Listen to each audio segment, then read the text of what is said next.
ભારતમાં વિસ્તરી રહેલા એપલના વ્યવસાયને મોટો ફટકો પડ્યો છે. આઈફોનની સૌથી મોટી ઉત્પાદક કંપની ફોક્સકોને 300થી વધુ ચીની એન્જિનિયરો અને ટેકનિશિયનોને તેમના દેશમાં પાછા મોકલ્યા છે. આનાથી ભારતમાં આઈફોન 17નું ઉત્પાદન વધારવાના પ્રયાસમાં મોટો પડકાર ઉભો થયો છે. નમસ્કાર, BS9 TV ન્યૂઝ સાથે હું છું આપની સાથે જાસ્મીન.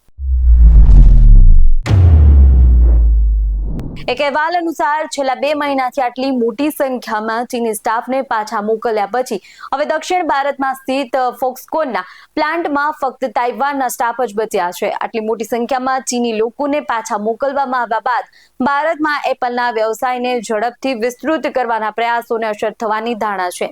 આનું કારણ એ છે કે ફોક્સકોન ટૂંક સમયમાં આઈફોન 17 બજારમાં લાવવા માટે ઝડપી વિસ્તરણ પર કામ કરી રહ્યું હતું. જો કે એવું કહેવામાં આવી રહ્યું છે કે ભલે આનાથી ઉત્પાદનની ગુણવત્તા પર કોઈ અસર નહીં પડે, પરંતુ તેના ઉત્પાદન સમયરેખા પર ચોક્કસપણે અસર પડશે.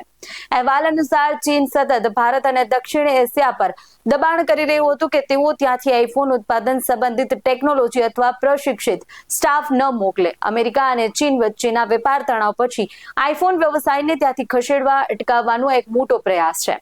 આઈફોનના વિસ્તરણ પર અસર એ નોંધનીય છે કે હાલમાં એપલના કુલ ઉત્પાદનનો 5મા ભાગ ભારતમાં ઉત્પન્ન થાય છે અને તેણે માત્ર 4 વર્ષમાં સફળતા મેળવી છે. એપલ 2026ના અંત સુધીમાં અમેરિકામાં વેચાતા મોટા ભાગના ફોન ભારતમાં ઉત્પન્ન થાય તેવો પ્રયાસ કરી રહી હતી, પરંતુ ટેકનિકલ સ્ટોકની ભારે અછતને કારણે આ સમય મર્યાદા હવે પ્રભાવિત થઈ શકે છે.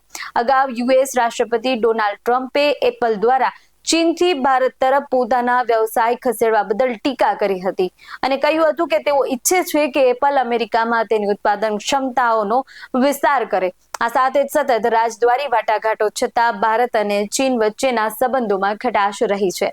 તો વધુ અહેવાલો સાથે મળતા રહેશું. તમે અમારી YouTube ચેનલને સબસ્ક્રાઇબ કરવાનું, અમને Facebook, Instagram પર ફોલો કરવાનું ભૂલશો નહીં. બાકી નવી અપડેટ માટે આપ જોતા રહો BS9 TV ન્યૂઝ. નમસ્કાર.